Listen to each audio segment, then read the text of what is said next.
Um bom dia a todos, estejamos todos em paz. Vamos dar prosseguimento nessa manhã ao estudo de O Evangelho segundo o Espiritismo, como fazemos todos os domingos pela manhã.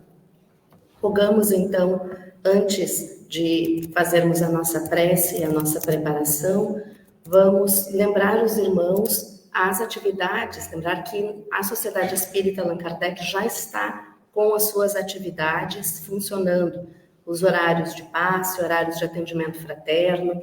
Nós temos as atividades comerciais da livraria para aqueles companheiros que tenham interesse em adquirir as obras espíritas e fortalecerem, então, a sua fé através do conhecimento e do estudo. Lembramos que estes horários todos estão disponíveis na página da Sociedade Espírita Allan Kardec no Facebook.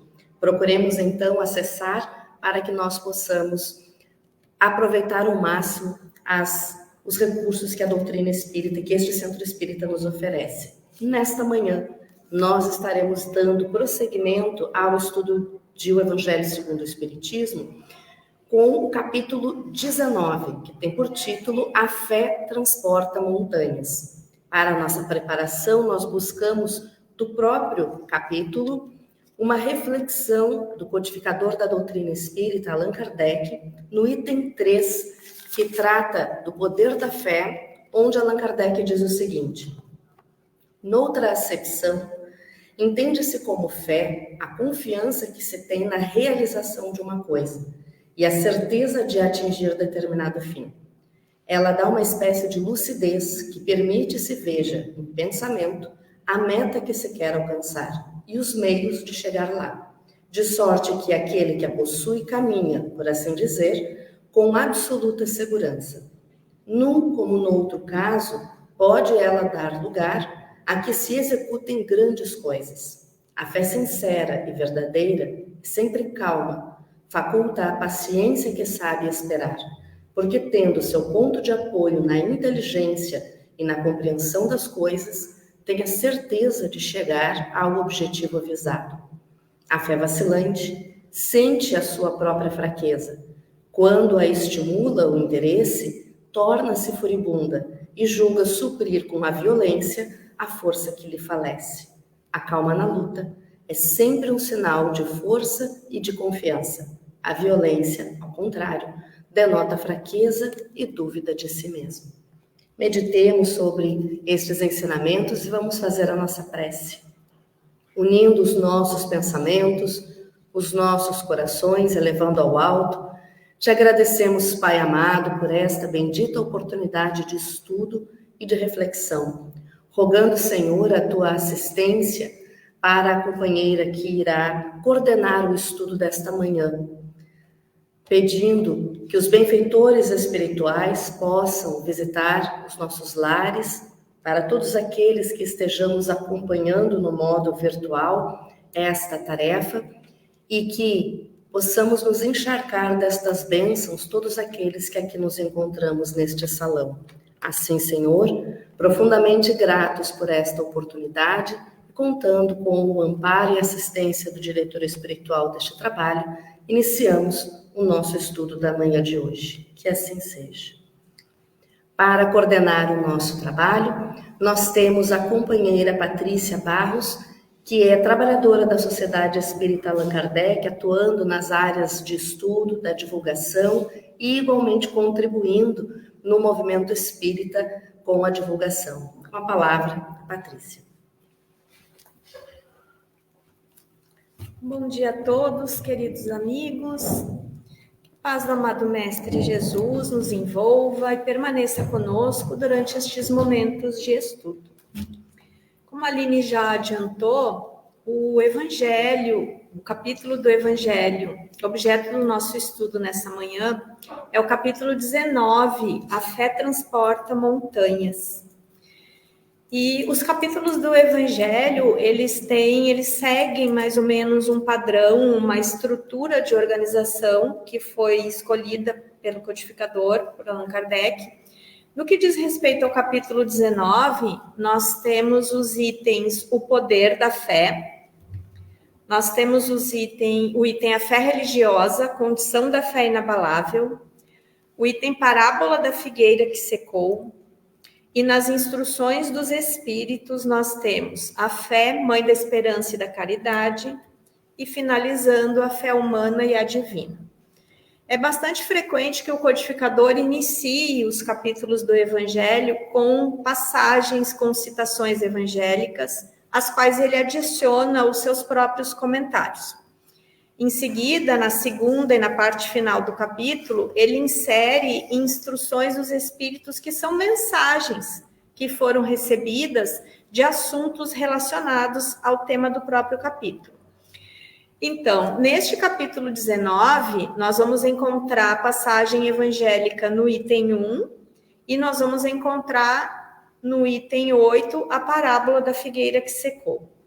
A nossa opção, enquanto estudante do Evangelho, é sempre privilegiar as palavras de Jesus, ou seja, dar ênfase no estudo dessas palavras, porque são palavras que contêm muita simbologia, são palavras que requerem o entendimento do contexto cultural da época para que possam fazer sentido nos nossos dias atuais.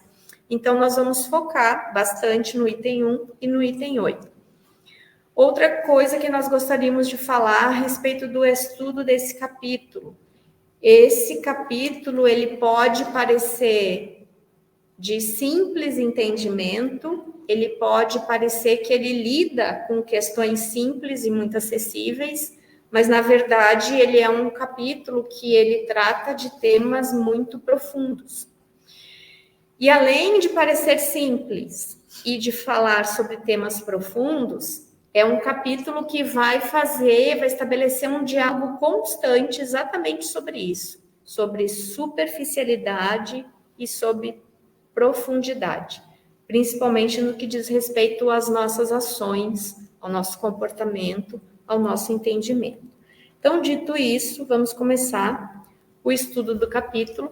Como nós mencionamos, nós privilegiamos o estudo das palavras de Jesus, então nós transcrevemos o item 1 na sua íntegra. O item 1 se encontra sob o subtítulo Poder da Fé. Então, são palavras de Jesus que foram colhidas pelo evangelista Mateus no capítulo 17, nos versículos 14 a 20. E ele nos diz o seguinte, ele narra o seguinte: quando ele veio ao encontro do povo, um homem se lhe aproximou e, lançando-se de joelhos a seus pés, disse: Senhor, tem piedade do meu filho, que é lunático e sofre muito, pois cai muitas vezes no fogo e muitas vezes na água. Apresentei-o aos teus discípulos, mas eles não o puderam curar. Jesus respondeu dizendo: ó raça incrédula e depravada, até quando estarei convosco? Até quando vos sofrerei? Trazei-me aqui esse menino. E tendo Jesus ameaçado o demônio, este saiu do menino, que no mesmo instante ficou são. Os discípulos vieram então ter com Jesus em particular e lhe perguntaram: por que não podemos nós outros expulsar esse demônio? Respondeu-lhes Jesus: por causa da vossa incredulidade. Pois em verdade vos digo, se tivesseis a fé do tamanho de um grão de mostarda, diríeis a esta montanha: transporta-te daí para ali, e ela se transportaria, e nada vos seria impossível. Então, o que é importante nós compreendermos aqui nessa passagem evangélica? Essa criança esse menino que foi apresentado para que Jesus curasse, e essa é uma das circunstâncias de cura que é registrada no Evangelho, ele era considerado como um lunático. Hoje, quando nós nos referimos a alguém dessa maneira, nós queremos dizer que a pessoa é louca, que a pessoa viaja, ou seja, que a pessoa não é muito centrada. Mas naquela época, essa condição, ela se referia muito provavelmente às crises epiléticas. Por que isso? O que tem que ver uma coisa com a outra? Porque tudo que acontecia em ciclos, ou tudo que se repetia em intervalos mais ou menos constantes, naquela época, era atribuído à Lua, aos ciclos lunares. Então, as pessoas que eram acometidas desse tipo de problema, de crises epiléticas, elas eram consideradas lunáticas. Por quê? Porque se associava àquilo que eles não entendiam, mas que acontecia, que era visto, que era constatado, aos ciclos lunares. Então, para começo de conversa, esse menino sofria muito provavelmente de epilepsia. Então, para nós entendermos com o que Jesus estava lidando. E o pai muito aflito, por quê? Porque como sendo lunático, ou seja, como sendo epilético, essa criança caía muitas vezes no fogo e muitas vezes na água. O que isso significa? Que esse menino, ele vivenciava situações extremas, porque o fogo e a água são elementos que se opõem um ao outro. Então, o que o pai estava querendo dizer? Que essa criança, ela ia de um extremo ao outro, isso pode significar que ele sofria mudanças bruscas de humor, ou seja, num momento estava bem, no outro momento estava irritado, estava batendo, agredindo, enfim. Mas isso também pode dizer que essas crises que esse menino sofria faziam com que ele estivesse sujeito a diferentes perigos, faziam com que ele estivesse sujeito a circunstâncias que ameaçavam a vida dele. Porque quem conhece uma crise epilética sabe que quando ela se manifesta, a pessoa cai no chão. Se ela estiver de pé, ela cai. Se ela estiver sentada, ela tomba, enfim, ela se bate, ela pode bater com o corpo, ela pode bater com a cabeça. Tem a questão da língua, que é uma preocupação para que não haja sufocamento. Então, o que ele estava dizendo para Jesus? Que esse menino estava constantemente correndo risco de vida, porque se colocava em situações perigosas, em situações ameaçadoras. E aí ele implora, então, para Jesus que Jesus cure esse menino. E ele vai dizer mais, né? Ele vai dizer que ele está pedindo para Jesus curar, porque ele já tinha feito esse pedido para os seus discípulos, para os seus apóstolos, e os seus apóstolos não tinham conseguido resolver o problema do menino. Então, Jesus, fazendo menção aqui à questão da fé, a questão da crença, que nós vamos explicar depois o que é uma, o que é outra, ele vai nos dizer, ele vai responder, ó raça incrédula e depravada. A quem ele se referia? Aos judeus, que é o povo onde ele estava inserido. Então, ele vai dizer incrédula, por quê? Porque não crê, porque não é possuidora de fé, e depravada. O que é alguém depravada? Alguém depravada é alguém que não costuma seguir normas, que não costuma seguir regras. Então, quando ele fala raça incrédula e depravada, não é um xingamento, mas uma constatação de que aquelas pessoas se encontravam afastadas, distanciadas da lei divina. Não apenas distanciadas por uma opção, por uma escolha, mas quando ele junta incrédula e depravada, nós podemos entender que afastadas da lei divina, distanciadas da lei divina, não necessariamente por maldade, de forma consciente, mas por desconhecimento dessas leis. E aí ele vai dizer, trazei-me aqui esse menino, e tendo Jesus ameaçado o demônio, este saiu do menino, que no mesmo instante ficou são.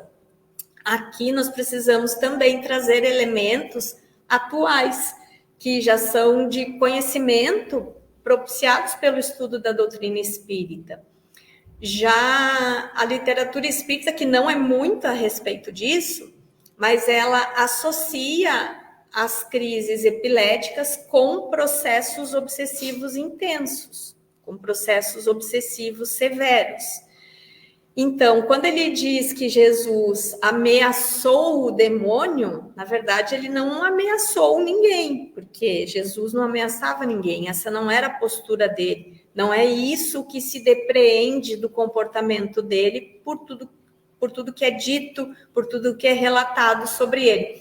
Então, Jesus tendo ameaçado o demônio, Jesus, através da sua autoridade moral, Jesus, através do conhecimento da lei e principalmente por conta da sua condição evolutiva, consegue afastar o espírito obsessor do menino obsediado, que também são processos que nós estudamos atualmente. Para quem estuda a mediunidade, nós sabemos que a principal condição para lidar com espíritos obsessores é a condição moral do doutrinador, a condição moral daquele que conversa com o espírito, daquele que intermedia a manifestação. Então foi isso que aconteceu. Jesus, com a sua autoridade moral, com a sua evolução muito acima da nossa, já naquela época, através do seu magnetismo, através das suas palavras, ele consegue promover, ele consegue romper essa interferência espiritual que acontecia ali e muito provavelmente provocava as crises naquele menino. Então, Jesus, tendo ameaçado o demônio, este saiu do menino. Também isso aqui é uma coisa, é uma forma de dizer, né? Que também é uma crença equivocada de que os espíritos, eles nos possuem, de que os espíritos entram para dentro de nós. Não é isso que acontece. A conexão que se estabelece, ela é mental, ela é vibratória. Então, isso aqui é uma forma de dizer, o demônio não saiu do menino. O demônio ou o mau espírito, no caso, afastou-se do menino. E nesse instante, então, o menino deixou de sofrer as crises. Então, o que aconteceu depois disso? Os discípulos vêm conversar com Jesus em particular, porque observaram o que aconteceu, e perguntaram por que eles próprios não puderam expulsar esse demônio. Por que eles não conseguiram curar o menino? E Jesus responde, então, por causa da vossa incredulidade. Pois em verdade vos digo, se tivesseis a fé do tamanho de um grão de mostarda, diríeis a esta montanha, transporta-te daí para ali, e ela se transportaria, e nada vos seria impossível. Então, essa partezinha que é bastante conhecida, é bastante difundida, a questão da necessidade ou da possibilidade, né? Se tivéssemos a fé do tamanho de um grão de mostarda, a semente de mostarda é uma das menores sementes que existe no mundo. Ela é muito, muito pequenininha, é minúscula. Mas a árvore de mostarda é um arbusto bem grande, principalmente se for comparado com o tamanho da semente. Então, o que ele está dizendo para os discípulos, para os seguidores dele? Que se eles tivessem o mínimo que fosse de fé, que se eles cultivassem dentro deles o mínimo de certeza, que eles diriam para as montanhas transportarem e elas se transportariam. Aqui é importante fazer também um adendo, porque os discípulos, não é que eles não tivessem a fé de novo porque eles não queriam, por uma opção. É porque a fé, ela está associada à compreensão. A compreensão do quê? A compreensão de Deus e a compreensão da lei divina e dos seus mecanismos. Então, como aquelas pessoas com quem Jesus convivia naquela época, eram pessoas que ainda não compreendiam em profundidade nem a Deus, nem as leis divinas, não era possível que eles tivessem uma fé robusta, não era possível que eles tivessem uma fé forte, corajosa. Então, nós vamos falar mais sobre isso mais adiante. Então, ele vai dizer, isso são simbologias. Se tivéssemos fé do tamanho de um grão de mostarda, as montanhas se transportariam. E aí, agora a gente vai voltar aqui, antes de falar um pouquinho sobre as montanhas, nós vamos falar na diferença entre crença e fé. Então, o que é? Nós temos a tendência de confundir essas duas palavras como se elas fossem uma coisa só, e na verdade elas não são. Então, todos nós guardamos dentro de nós a possibilidade da crença. O que é a crença? A crença é o acreditar. Então, nós guardamos a potencialidade. Para quê? Para acreditar em nós próprios e de acreditar em Deus. Para começo de conversa, isso já faltou para os discípulos, para os apóstolos, lá na questão do atendimento ao menino. Primeiro, porque eles não acreditavam que eles próprios fossem capazes. Segundo, porque eles não acreditavam em Deus na concepção que mais se aproxima da realidade de Deus. Ou seja, o Deus em que eles acreditavam era um Deus ainda muito distante do que Deus de fato é, que nós já temos condições de compreender. E aí nós temos a questão da fé. Se nós formos pesquisar essa palavra lá no idioma hebraico, o idioma do povo onde Jesus estava inserido, nós vamos ver que fé significa, para aquele povo, agir de acordo com aquilo em que acredito. E essa é uma questão importante para que a gente consiga compreender os ensinamentos contidos nesse capítulo 19. Porque nós costumamos associar fé com a ausência de problemas, nós costumamos associar fé com a ausência de dor e de sofrimento, nós costumamos associar fé a uma filosofia religiosa, e na verdade a fé ela é muito mais ampla do que isso tudo. A fé se manifesta através do nosso comportamento, através do agir de acordo com aquilo em que acredito. O que é aquilo que eu acredito? As nossas crenças. E aí essa capacidade de acreditar em nós mesmos e de acreditar em Deus. Vamos seguindo, tem mais uma coisinha aqui sobre fé, e é isso que nós já antecipamos. O Espiritismo nos ensina que a fé está associada a uma profunda compreensão. Profunda compreensão do quê? De Deus, do que nós já temos condições de compreender a respeito dele, e profunda compreensão das suas leis e dos seus mecanismos, ou seja, da forma como essas leis impactam as nossas vidas e em nós próprios. Isso é fé. Então, a fé, em outras palavras, quer dizer conhecer os princípios, no nosso caso, que professamos a doutrina espírita, conhecer os princípios, os conceitos que a doutrina espírita nos oferece e alinharmos a nossa conduta, o nosso comportamento naquilo em que nós dizemos acreditar. Então, nós fazemos justamente o contrário. Porque a doutrina espírita nos diz que somos espíritos imortais. Então, nós, a princípio, acreditamos nisso.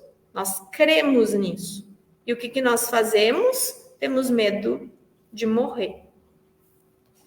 A doutrina espírita nos ensina que a nossa vida verdadeira é a vida espiritual. Outro padrão vibratório, para além desse mundo denso em que nós, por hora, vivemos. O que nós fazemos? Nos apegamos aos bens materiais e esquecemos de cuidar da nossa alma, do nosso espírito, que é o ser essencial que vai prosseguir existindo.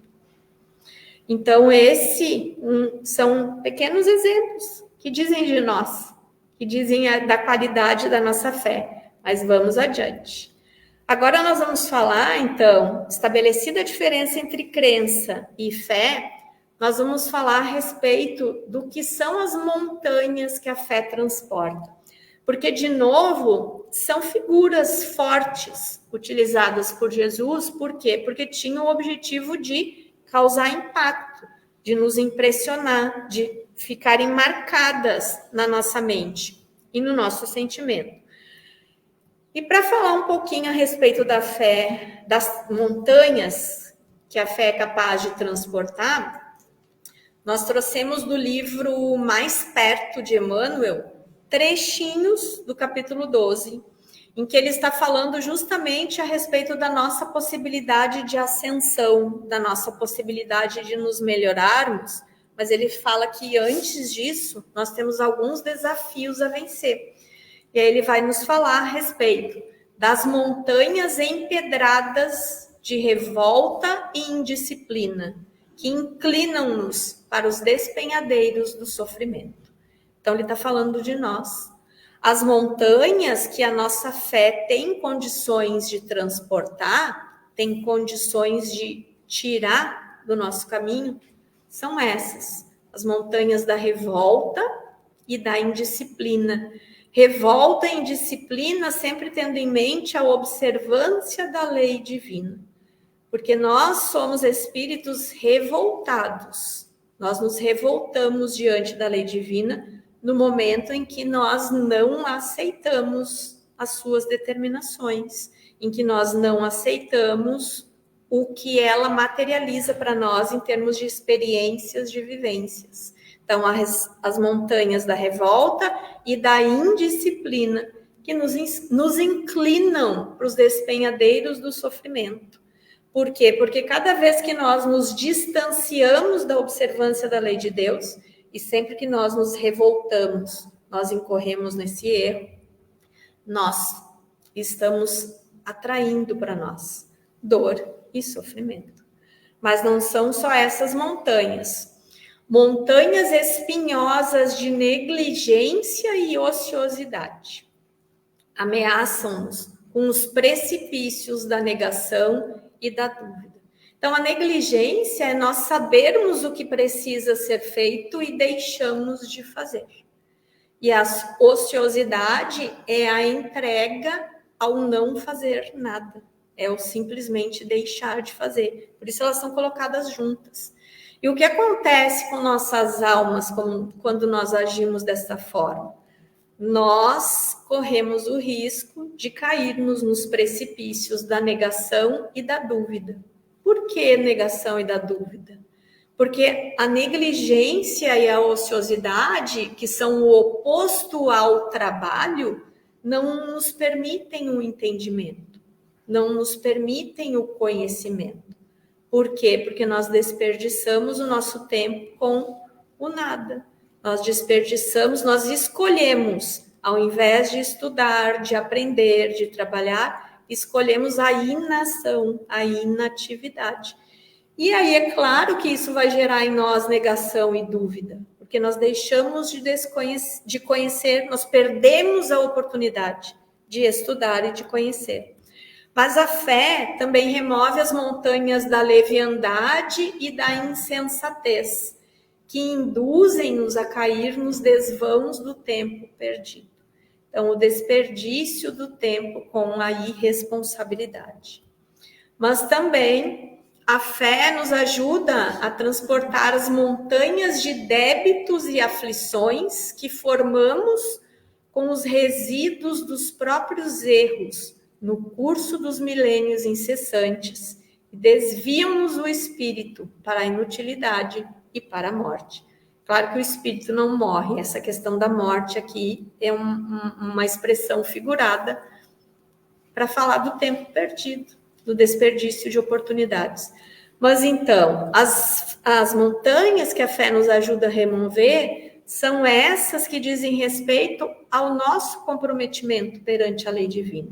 Esse afastamento da lei é considerado um débito, e esses débitos são os responsáveis pelas nossas aflições.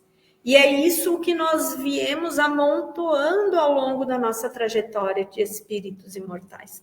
Esse afastamento da lei tem gerado para nós inúmeras dores, aflições e sofrimentos. E o entendimento desse mecanismo, o entendimento dessa realidade é o que permite que nós tenhamos coragem de seguir em frente. Então, são essas as montanhas que a fé desloca. Nós não podemos acreditar que Jesus tenha dito que nós diríamos sair daqui montanha física, material e vai para lá. Não é isso. São as nossas próprias dificuldades, as nossas próprias limitações morais que a fé nos ajuda a vencer. E aí, indo adiante, nós temos a questão da fé entendida como confiança nas próprias forças, e isso é importante, porque nós precisamos acreditar em nós. E como é que nós vamos acreditar em nós a ponto de confiar nas próprias forças? A partir do momento que nós entendemos, e aí a questão da compreensão fundamental para a construção da nossa fé, a partir do momento que nós entendemos, que nós compreendemos que nós somos filhos de Deus. E como tal, nós somos criados para a felicidade. com tudo em germe dentro de nós, para que nós possamos alcançar esse objetivo. Então, se nós sedimentarmos dentro de nós essa convicção, essa certeza da nossa filiação divina e da nossa destinação espiritual, isso vai acabar gerando em nós a confiança nas nossas próprias forças, que é fundamental para que nós cheguemos aonde nós queremos chegar, que foi o que a Aline leu no início do trabalho. É a certeza de atingir um fim. Essa palavra certeza, ela aparece muitas vezes ao longo do capítulo, porque a fé é isso, ela nos dá essa certeza do atingimento de um objetivo, da meta que nós traçamos para nós. Mas essa certeza, ela só cresce dentro de nós quando nós compreendemos o objetivo para o qual nós fomos criados.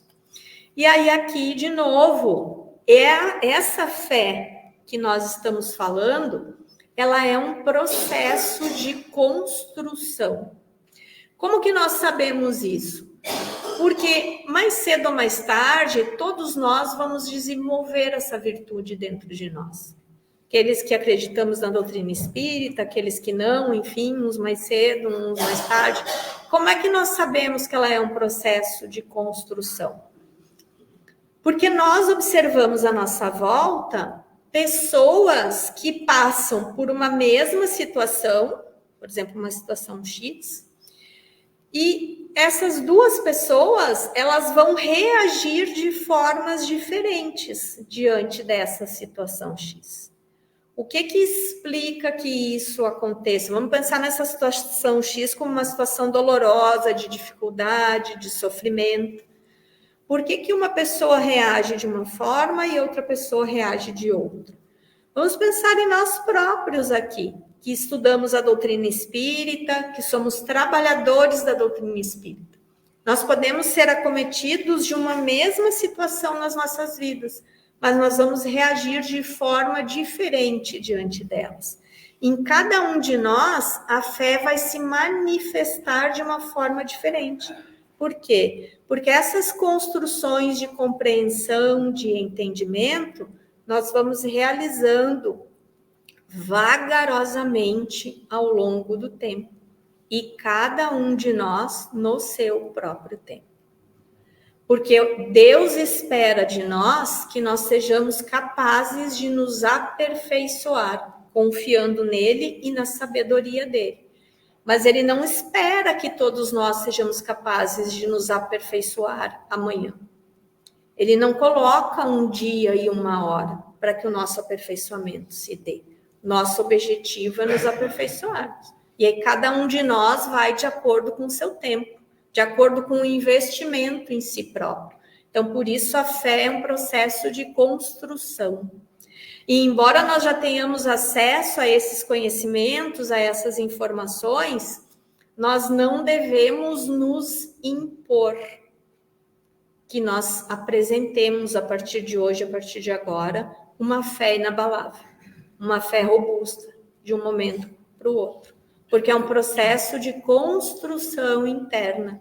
Nós vamos lendo, nós vamos aprendendo, nós vamos refletindo, e aos poucos nós vamos sedimentando dentro de nós essa fé. Então, ela é um processo de construção. E como ela é um processo de construção, nós vamos encontrar duas qualidades, vamos dizer assim, de fé. Essa questão da fé vacilante, da fé robusta, ela qualifica a fé. Então, nós vamos ver que a fé vacilante, o que é uma coisa vacilante? Quem vacila, vacila porque ainda não tem certeza, porque ainda não está completamente certo a respeito de uma coisa. Então, a fé vacilante, que é o embrião, é o começo desse processo de sedimentação da fé, é uma fé que ainda guarda dúvidas, é aquela pessoa assim, acredito até ali um pouquinho, mas será que é mesmo? Será que não é? Não tem bem certeza. Então, dúvida, incerteza, ela gera desconfiança. Ela é, digamos assim, ainda uma fé imperfeita, mas ela é o começo desse processo. E em oposição à fé vacilante, nós temos a fé robusta, que é essa fé que já passou por um processo de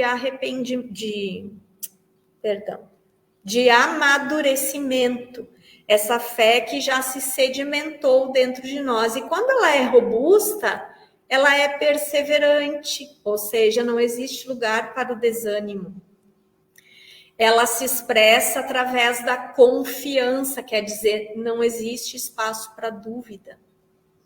Ela também se expressa através da lucidez, quer dizer, ela enxerga esse objetivo, esse lugar para onde ela quer ir com clareza. E aí ela, em vida, ela concentra suas energias para chegar até lá.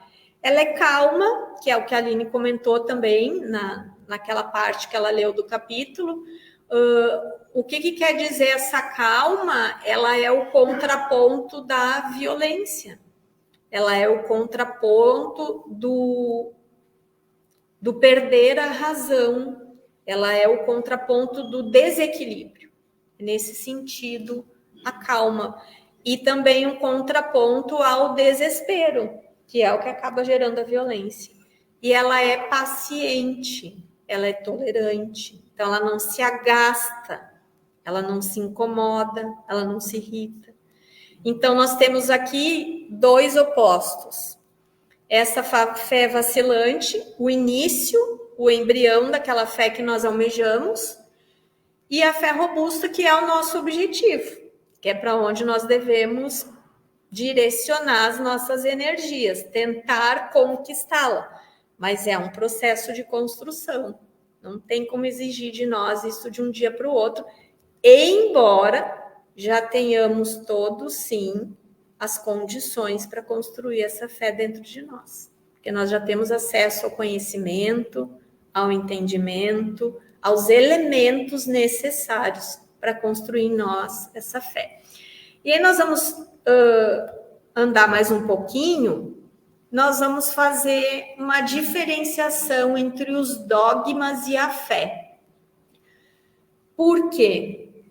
Porque nós viemos de séculos, nós, enquanto humanidade, nós viemos de séculos em que os dogmas nos foram impostos.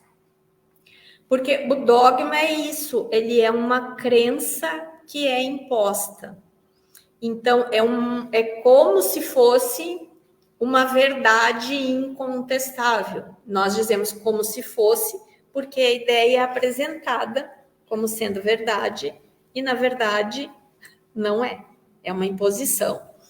Então, nós viemos de séculos em que muita coisa nos foi imposta, em que muita coisa nos foi ensinada, em que muita coisa nos foi cobrada, sem que nós tivéssemos a oportunidade de dialogar com essas questões, com esses conceitos, com essas fórmulas. E isso não tem nada a ver com fé. Embora durante o período em que vigorou essa prática, essa realidade, os dogmas fossem apresentados como artigos de fé, ou seja, tem que acreditar, se tu não acreditar nisso é porque tu não tem fé. Tem que acreditar, se tu não acreditar nisso é porque tu contraria a fé dominante, a fé vigente. Tem a ver com o uso das crenças para domínio.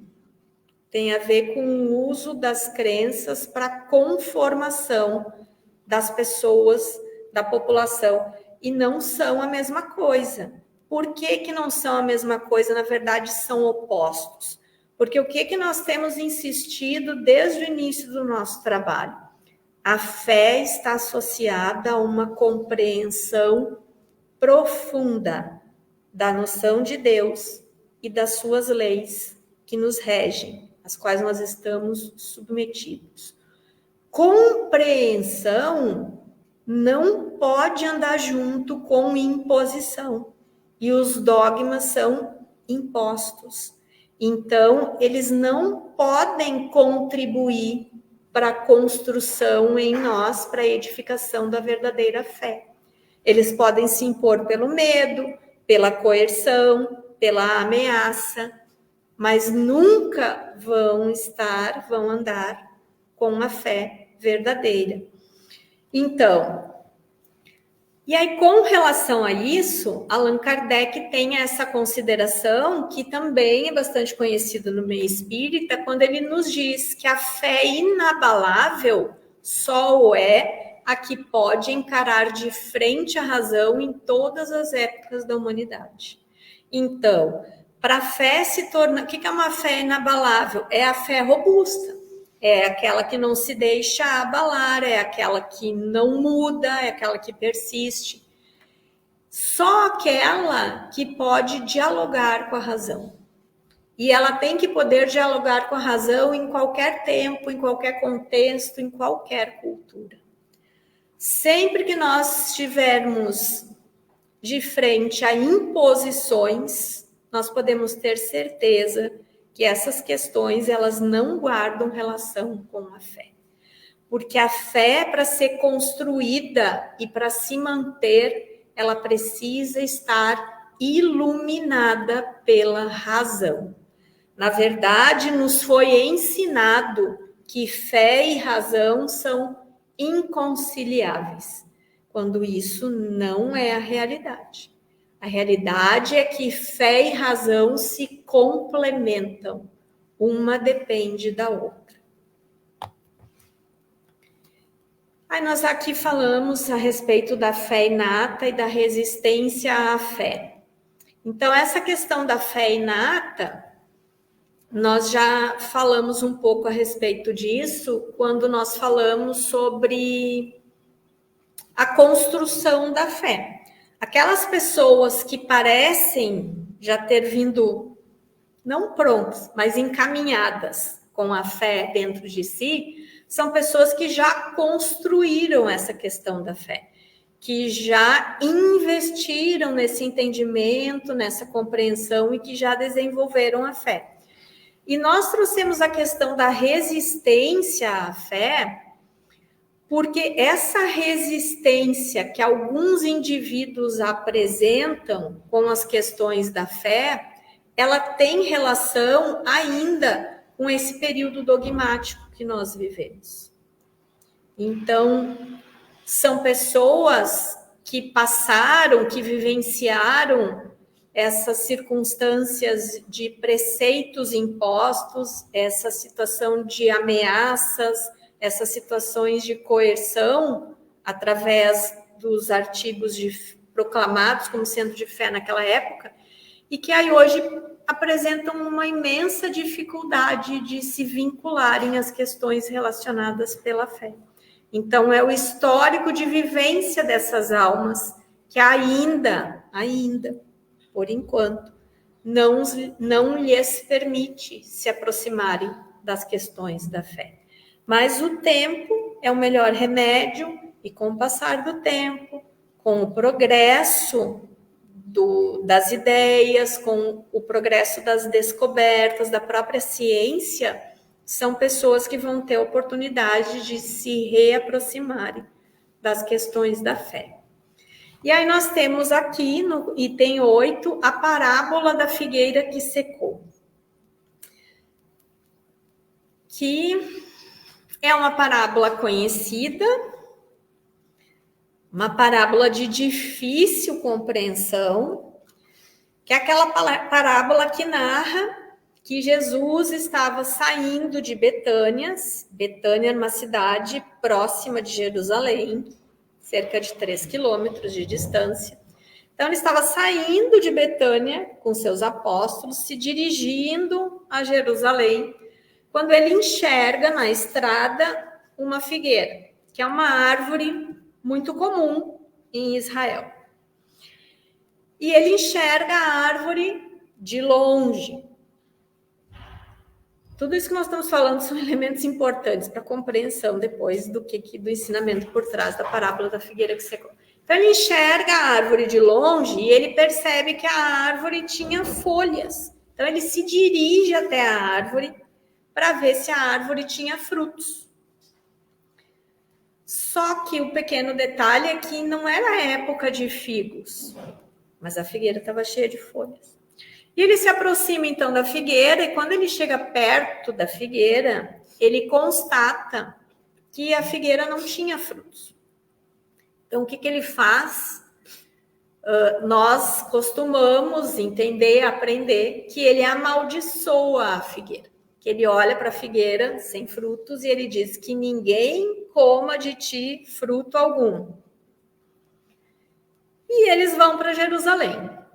E no outro dia, eles voltam por aquela estrada e a figueira está nesse estado aí, ou muito parecido com o que se apresenta nessa imagem, seca, das pontas dos galhos até as raízes.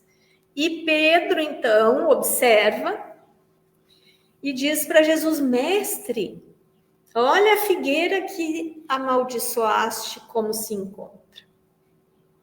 E aí Jesus vai falar de novo, vou ler só o finalzinho, porque ele vai falar de novo, ele vai trazer de novo a questão: tende fé em Deus. Digo-vos em verdade que aquele que disser a essa montanha, tira-te daí, lança-te ao mar, mas sem hesitar no seu coração, crente ao contrário, firmemente de que tudo que houver dito acontecerá, verá que com efeito acontece. E é uma parábola que suscita muitas dúvidas, muitas controvérsias. Nós vamos tentar falar um pouco a respeito dela. Então, primeira coisa, a figueira para os hebreus era o símbolo da coletividade, era o próprio símbolo de Israel. Mas nesse contexto do aprendizado sobre a fé, nós podemos pensar na figueira como sendo nós próprios, cada um de nós. As folhas, por que é importante a gente pensar nas folhas? Porque a figueira, ela tem uma peculiaridade específica. Ela seca em determinadas épocas do ano, tem 3 tipos de figueira, cada uma dá frutos numa época do ano diferente, mas as folhas, elas antecedem os frutos. E o que as folhas representam? Não era época de figos. Então, era de se esperar que as figueiras estivessem peladas, porque depois que elas frutificam, elas perdem as folhas, é o processo dela. Mas aquela figueira estava cheia de folhas. Então, por isso ela chama a atenção de Jesus. E por isso a ênfase do não era tempo de figos. Aquela figueira estava destoando da realidade das figueiras naquela época do ano, naquele momento. Então, as folhas eram uma aparência que chamava a atenção. Opa, se tem folhas, muito provavelmente tem frutos. E aí ele sente fome. Olha só, ele estava na cidade de Betânia, a 3 quilômetros de Jerusalém. Então, ele estava na estrada. Então, isso quer dizer que não tinha decorrido tanto tempo assim. E era manhã, fala na parábola que era manhã. E quando Jesus ficava em Betânia, ele se hospedava na casa de personagens bastante conhecidos do Evangelho. Se hospedava na casa de Marta, Maria e Lázaro, seus amigos. Então, pensando em nós na atualidade, muito dificilmente nós deixaríamos um amigo nosso sair da nossa casa para enfrentar a estrada sem darmos algo de comer para o nosso amigo. Então, é muito provável que Jesus já tivesse sido alimentado naquela manhã. Mas ele sente fome. Será que essa fome que ele sentia era fome orgânica? Era fome biológica? Tudo leva a crer que não. Porque a fome, ela está associada a uma necessidade que nós temos. E quando nós sentimos necessidade de alguma coisa, nós movimentamos em nós uma vontade. Quando nós acionamos em nós a vontade de querer algo, isso também movimenta em nós os processos da fé. Porque o que mais é a fé do que senão a vontade de querer alguma coisa e a certeza de conseguir essa coisa. Então, essa fome que ele sente, não era fome de comida. E a questão do não era tempo de figos tem a ver com essa questão de oferecer algo diante de uma necessidade. Que necessidade era essa dele? No caso de encontrar figos. A questão do amaldiçoou, nós podemos pensar, porque ele usa no original do Evangelho uma palavra que em hebraico é entendida como era, como ciclo. Então, na verdade, ele não acabou com a figueira, como nós podemos imaginar que aconteceu. Ele se refere a que ela não daria mais nenhum fruto, que ela não produziria dentro daquele período ali, até a próxima floração dela.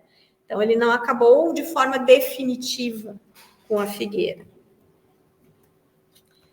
E aí, o que nós podemos pensar com relação a essa parábola? O que nós temos para oferecer para Jesus quando Jesus se aproximar de nós em busca de algo? Porque foi isso que aconteceu com a figueira. Jesus foi em direção à figueira em busca de algo, em busca da satisfação de uma necessidade sua. E ele fez isso porque a figueira tinha a aparência, aparentava poder atender a essa necessidade dele. Então, o que nós temos que pensar aqui? Que essa figueira cheia de folhas, mas sem frutos, somos nós próprios.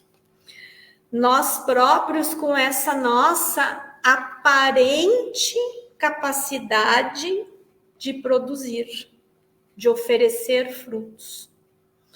Por que aparente necessidade? Porque nós já temos as folhas, nós já temos todas as condições, nós já temos o entendimento, nós já temos alguma compreensão, só que nós não conseguimos ainda finalizar o processo, que é oferecer o fruto. E aqui é importante que nós pensemos que Jesus não pensa em encontrar figos maduros. Ele não pensa em encontrar frutos adequados, frutos prontos. Ele queria encontrar frutos. Isso é uma dica para nós. Uma dica de que nós já temos aparentemente condições de produzir frutos e nos diz que esses frutos eles não precisam ser os mais doces. Eles não precisam ser os maiores, os mais vistosos, os mais saborosos. Diz apenas que nós temos que nos esforçar por oferecer frutos. E por quê? Porque essa é a função da figueira, produzir frutos. E porque essa é isso o que Deus espera de nós. Por isso esse questionamento, o que temos a oferecer quando Jesus aproximar-se de nós? Porque Deus se utiliza de nós, suas criaturas, para socorrer as outras criaturas. Então, quando alguma criatura necessitada se aproxima, necessidade. Quando alguma criatura necessitada se aproxima de nós, porque enxerga em nós as folhas e, portanto, a possibilidade de frutos, o que é que nós oferecemos para essas criaturas? Mas o melhor de tudo, ou talvez a questão mais inquietante, o que isso tem a ver com fé? Vamos adiante, já vamos chegar lá. Porque depois dessa parábola, nós vamos encontrar no Evangelho a questão da fé, aí é uma instrução dos Espíritos, é uma mensagem de um Espírito. A fé, mãe da esperança e da caridade. Então, nessa mensagem, esse Espírito vai nos dizer que a fé, o que é uma mãe? É uma matriz, né? Um gerador. A fé apresenta, ou pelo menos deve apresentar como resultados, a esperança, mas também a caridade. O que ele está querendo dizer com isso? Que não basta nós tenhamos fé, é preciso que essa fé se transforme em atitudes, em ações, que mais não são do que frutos. E dentro dessa mensagem, ele vai nos falar, e aí que de novo nós temos qualificações para a fé, ele vai nos falar na fé sincera e na fé aparente. Ele vai dizer que a fé sincera esclarece e conforta a alma. O que seria uma fé sincera? Seria a figueira que tem frutos para dar, para quem tem uma necessidade de frutos. E em contraponto, nós temos a fé aparente, que aí ele, falando de nós próprios, ele vai dizer, usa palavras sonoras que deixam frio e indiferente quem as escuta. O que é a fé aparente? É a figueira que Jesus encontrou, que tinha folhas. Opa, tinha folhas é porque tem fruto. Então, gera no outro a expectativa de atendimento das suas necessidades, mas não consegue atender essas necessidades. E não consegue atender por quê? Porque essa fé ainda não se encontra, de fato, sedimentada em si, fortalecida. E aí nós vamos indo aqui, ó. Nós trouxemos um trechinho desse item, quando esse espírito diz, pregai pela vossa esperança firme. O que é esperança firme? É essa expectativa de que as coisas vão acontecer de forma adequada. Tenho esperança, quer dizer, eu espero que isso aconteça. Para lhes dardes a ver a confiança que fortifica e põe a criatura em condições de enfrentar todas as vicissitudes da vida. Então, a fé, ela vai em dois sentidos. Ela nos fortalece para que nós não desfaleçamos diante das dificuldades, e nós já mencionamos que nós temos essa falsa ideia de associar fé com ausência de dor e sofrimento, e não é isso. A fé é um recurso que nós desenvolvemos dentro de nós para lutar, para enfrentar essas dores, essas dificuldades, esses sofrimentos, e o outro lado, ajudar as pessoas, os outros que tenham necessidade de amparo, a também enfrentar essas dores, essas necessidades, esses sofrimentos.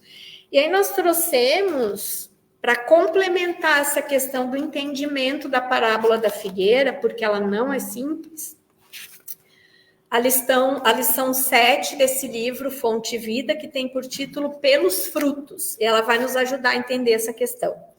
Nós vamos ler só um trecho que diz o seguinte: árvore alguma será conhecida ou amada pelas aparências exteriores, as folhas, mas sim pelos frutos, que a figueira não tinha, pela utilidade, pela produção.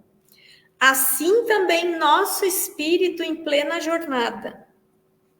Ninguém que se consagre realmente à verdade dará testemunho de nós pelo que parecemos, pela superficialidade da nossa vida, pela epiderme de nossas atitudes ou expressões individuais, percebidas ou apreciadas de passagem, mas sim pela substância da nossa colaboração no progresso comum, pela importância de nosso concurso no bem geral. Pelos frutos os conhecereis, disse o mestre. Pelas nossas ações seremos conhecidos. Repetiremos nós. Mas vamos adiante porque o tempo voa. Depois, no final do capítulo, ele vai fazer uma divisão de novo entre a fé divina e a fé humana, falando a respeito da aplicabilidade da fé. Então, nós podemos considerar a fé como sendo humana, quando nós acreditamos, conhecemos, compreendemos as nossas potencialidades, as nossas capacidades e aplicamos essas capacidades e essas potencialidades em perseguir um objetivo de ordem material. Pode ser uma pesquisa, pode ser a concretização de um sonho, e ela pode ser considerada divina quando ela é voltada, quando as suas energias são direcionadas para a conquista dos bens e de realizações espirituais. E para terminar o nosso trabalho, nós trouxemos aqui uma questão que consta do livro O Consolador. E o Consolador é constituído de perguntas e respostas, mais ou menos como o Livro dos Espíritos, tá? Dividido em ciência, em religião, filosofia. Então ele pergunta: poder-se-á definir o que é ter fé? E a resposta de Emmanuel, traduzindo, é um trecho, né? A resposta é grande. Traduzindo, a certeza na assistência de Deus, ela, a fé, exprime a confiança que sabe enfrentar todas as lutas e problemas com a luz divina no coração, e significa a humildade redentora que edifica no íntimo do espírito a disposição sincera do discípulo, que somos todos nós, relativamente ao faça-se no escravo, que somos nós, a vontade do Senhor, que é Deus. Então, de novo, a fé, ela se assenta na compreensão de Deus, na convicção da sua bondade, da sua justiça e no reconhecimento da nossa filiação divina. E então nós entendemos que tudo o que nos acontece só pode ser para o nosso bem, porque Deus quer que sejamos felizes. E tudo o que nos acontece de acordo com a vontade e com a lei divina. E como nós estamos em setembro, e setembro é um mês destinado ao combate e à prevenção do suicídio, nós trouxemos uma questão, um trechinho de uma questão relativa ao suicídio e que guarda relação com a fé. Então ele vai dizer que de todos os desvios da vida humana, o suicídio é talvez o maior deles, pela sua característica de falso heroísmo, de negação absoluta da lei do amor e de suprema rebeldia à vontade de Deus, cuja justiça nunca se fez sentir junto dos homens sem a luz da misericórdia. Então, essa convicção de que estamos amparados por Deus, que é bom, que é justo e que é misericordioso, vai criar dentro de nós a força e a coragem para que nós sejamos capazes de enfrentar toda e qualquer adversidade que chegue até nós. E para que nós sejamos capazes de transformar essa convicção em gestos no bem, em favor de todo e qualquer necessitado que acerque-se de nós. Isto é fé. Que Jesus nos abençoe a todos com o seu amor.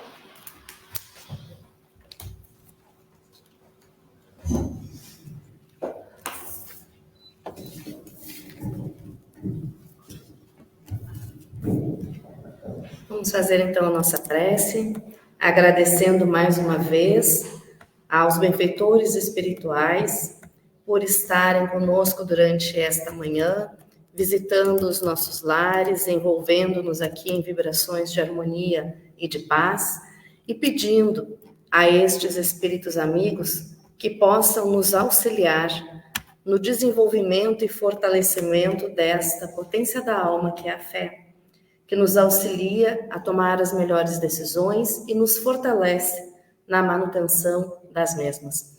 Nos ajuda a estarmos constantemente no caminho do bem, cumprindo os compromissos que nós assumimos antes mesmo de reencarnarmos. Profundamente gratos, Senhor, pedimos a permissão para encerrar o nosso encontro desta manhã. Que assim seja. Um excelente domingo, uma excelente semana e até o nosso próximo encontro.